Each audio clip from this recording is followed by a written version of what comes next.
G'day footy fans, welcome back to my YouTube channel. My name is Luke Stubbs, and before I start this video, I just want to say a massive thank you to everyone who watched my North Melbourne video last year.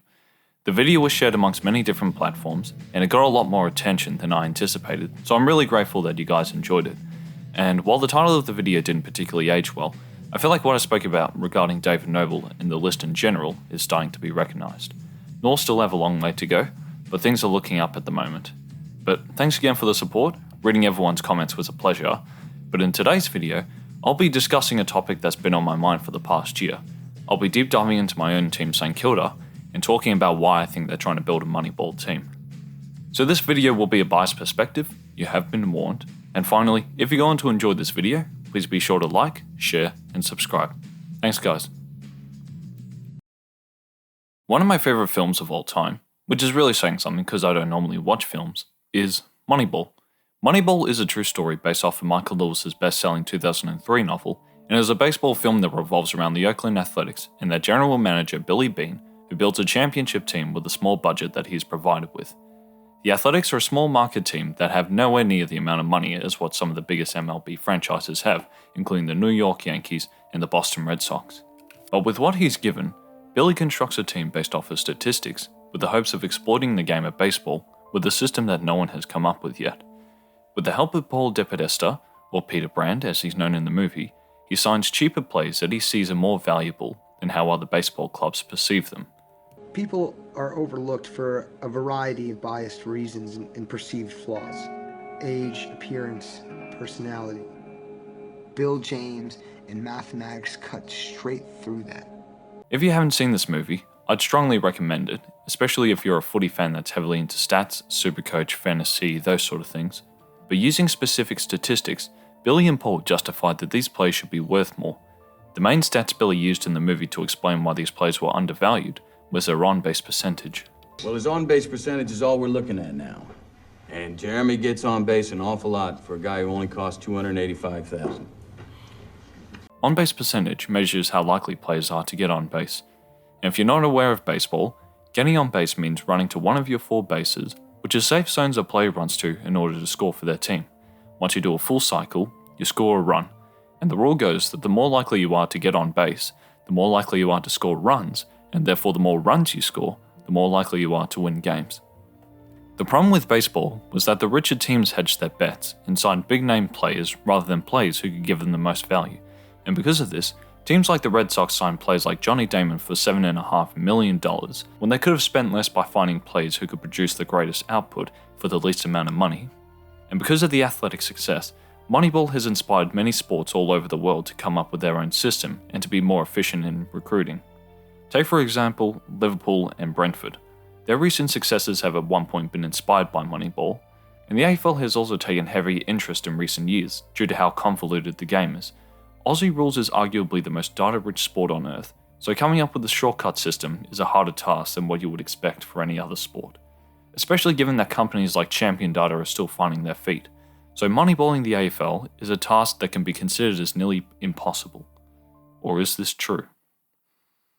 Footballistics, page 1 to 12. It's the 2015 Grand Final.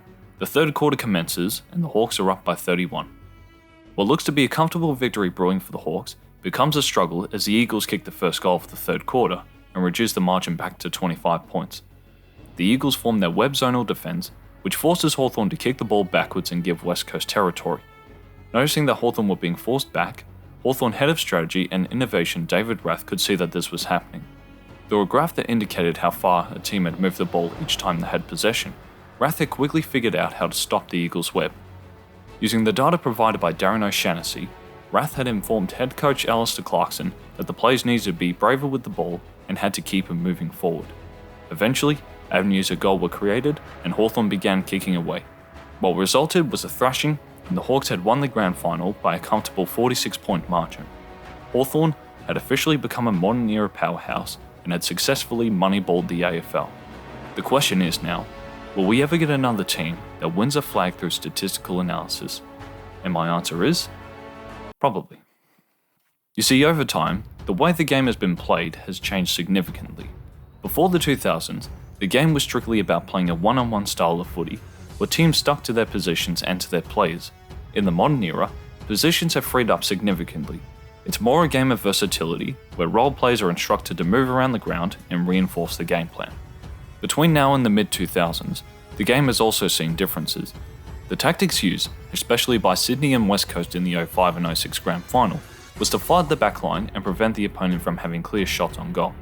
However, as time has gone on, the game is now about locking the ball in the forward half and preventing teams from rebounding and going coast to coast in an instant. This has the ability of turning a great defense into an overwhelming offense, especially since locking the ball can deny exits and allow for repeat entries inside 50. Teams have their own unique playing style, but Richmond and Melbourne have created the famous and cliched chaos effect, whereas Geelong and Collingwood have paved the way for the control effect. And to jump the gun, I think that St Kilda could be the next team to create their own unique style. St Kilda have changed as a whole since 2017 and have had a massive turnaround in staff and how they've approached recruitment and strategy. St Kilda's Moneyball comes from 3 different elements: identifying game-changing statistics, finding value through differentiation, and being bold in recruitment. We want to be bold in our quest for success, and that's on the field and in the trade period and also in the draft. We want to be bold, and that's what we'll be pursuing. It all begins with Simon Lethlean, the man who started it all. Previously, Simon had been notorious for being a co-founder of the AFLW and working across many different roles in the AFL, including General Manager of Football Operations and Game and Market Development. After stepping down from his role in 2017, he was in search for a new job as CEO. There have been talks of him going to Collingwood, Carlton, Hawthorn, or Essendon, but it was St Kilda that offered him a job. Not as CEO, but as the General Manager of Football after the departure of Amit Baines. And since then, he's been promoted to Chief Operating Officer. And ever since his appointment, he's brought in well-respected staff from Hawthorn and a few other football clubs, with the hopes of delivering St Kilda their second flag, signing with the signing of football guru David Rath in 2019.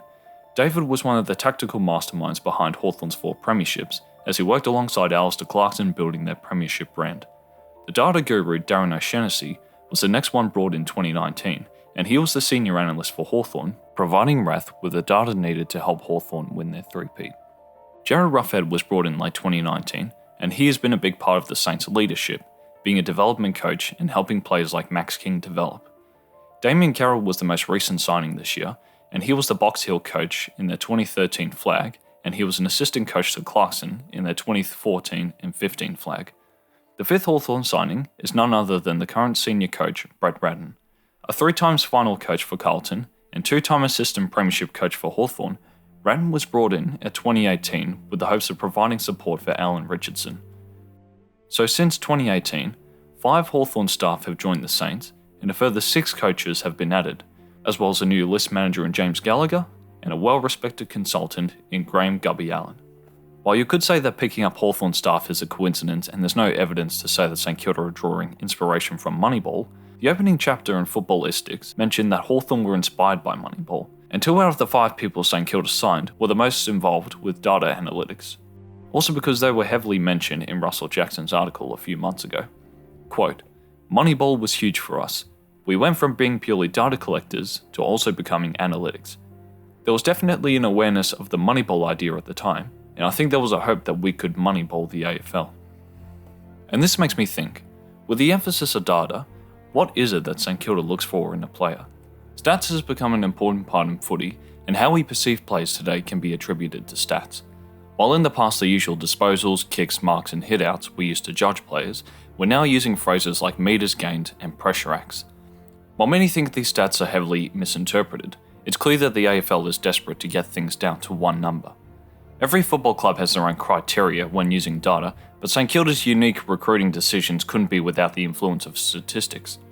Even the way Brett Radden speaks makes me question the conversations that go on behind the scenes. Their scoring efficiency early was unbelievable. I was still just marvelled at their contest work, how hard they went and how many times they won it. I thought his contested work in the air was something where the Bulldogs got an advantage. But that one performance, you can think, geez, we're not good at this and this. But then you go through the yearly stats and review it.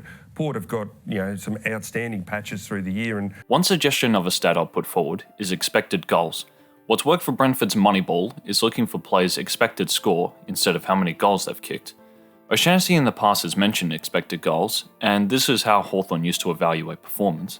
So Hawthorn's already using the expected score, say at quarter time. If they're behind on the scoreboard but they're ahead on expected score, they'd be telling that to the players. They'd be saying, look, what we're doing is working, we're just having a bit of bad luck shooting for goal. And in chapter 2 and 3 of the book, they mention expected score and score involvements up front, so maybe St Kilda has taken inspiration from Hawthorn and now uses expected score to evaluate performance. Now on to the recruitment. St Kilda's acquisition of players in the past 3 years have been very questionable and are decisions that probably no other club would make. The players picked up have been Ryan Abbott, Paul Hunter, Sean McKernan, James Frawley, Tom Campbell, Mason Wood, Dan Hanbury, and Dean Kent. While 2018 was a desperate attempt to bring in some big-name talent, hence Hanbury, the signing of delisted or retired tools have left many Saints fans, including myself, very confused. Because a year after signing contracts, Frawley, Hunter, and McKernan have been released from the club, and this brought about the infamous joke of St Kilda being the second oldest list in the comp. Many believe that St Kilda lost their marbles when targeting these players, but I think that St Kilda are currently experimenting on something that no other team does. Remember, Moneyball is about finding value. Signing free agents is, as the name suggests, free. The Saints paid nothing for these older players, and they're recruited on smaller contracts with the expectation that they'll only play 1 or 2 seasons anyway. Unfortunately for McKernan and Frawley, they were injured for most of the year, and Hunter looked overwhelmed being the first choice ruck when Marshall and Ryder were down. But as David Rath explained with recruitment, but then I suppose if you're asking about players who are on the lower end of the scale, you're really looking for a strong attribute. So it might be a player who hasn't got everything in their kit bag, but they may have speed, or they may have a step, or they may be incredibly strong and or physical over the ball. So you might not be getting the complete player, but you're looking for someone who's got one attribute that really stands out that gives them a chance. the optimism for Hunter was that he was a dominant ruckman in the sample. McKernan at Essendon was a good pinch hitter and contested marker, and Frawley in his prime was a good one-on-one lockdown defender. Again, I could be overthinking it, but I can't help but compare it to the Athletics picking up Giambi, Justice and Hedberg because they all had an average on-base percentage of .364. Wait a minute, let me get this straight. So, you're not going to bring in one, but 3 defective players to replace Giambi. But think of Paddy Ryder as an example of a player working out. Little expectation going into 2020, was seen as the least exciting recruit in the 2019 trade period. Doubts are raised because of his age and his previous season at Port. Then he comes out and is one of St Kilda's most crucial players to this day. There's constant talk now about who will replace Ryder once he retires. But one innovative tactic that has worked out enormously for St Kilda in recent years has been the acquisition of talent from South Australia, specifically mature age talent. Since 2018, the Saints have picked up a total of 6 Sanford players in the draft, 4 of which were mature age picks: Callum Wilkie, Tom Highmore, Cooper Sharman, and soon to be Jack Hayes. I'd also like to mention Rowan Marshall, but he was drafted in 2017 from North Ballarat. 4 of these players made an instant impact and are considered to be starting 22 players. Highmore and Sharman were both part of the GWS Academy, and they were seen for their contested marking ability. And going back to what David Rath said, but we want people who actually love the contest as well. And if you've got a strong contested mindset, then that will give you a long or a better chance of actually being successful in the game, because it requires a lot of resilience.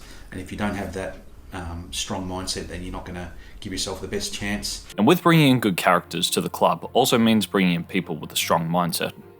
But how this mature age strategy adds to Moneyball goes back to the concept of winning games and going against the norm. Players between the ages of 20 to 23 are more likely to come in and make an immediate impact compared to NAB League players who are uncertified prospects.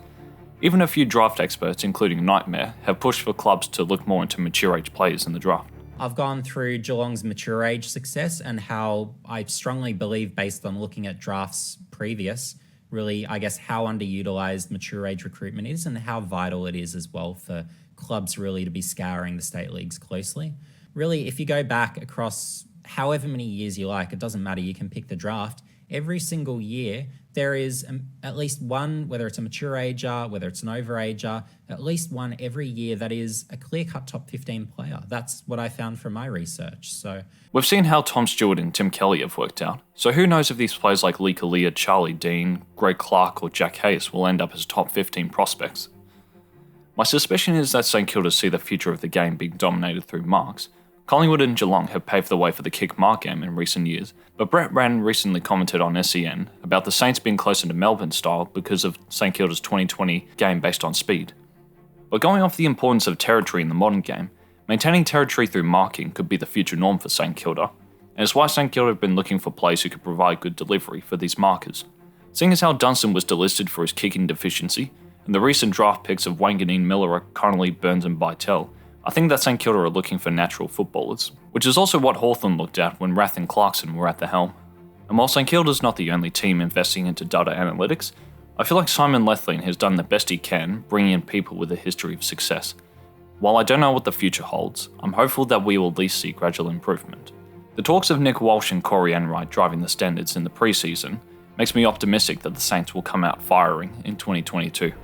While I'll keep a level head for the time being, all I hope for is that the club keeps themselves grounded and avoids any external figures trying to pressure them into a decision. But thank you everyone for watching.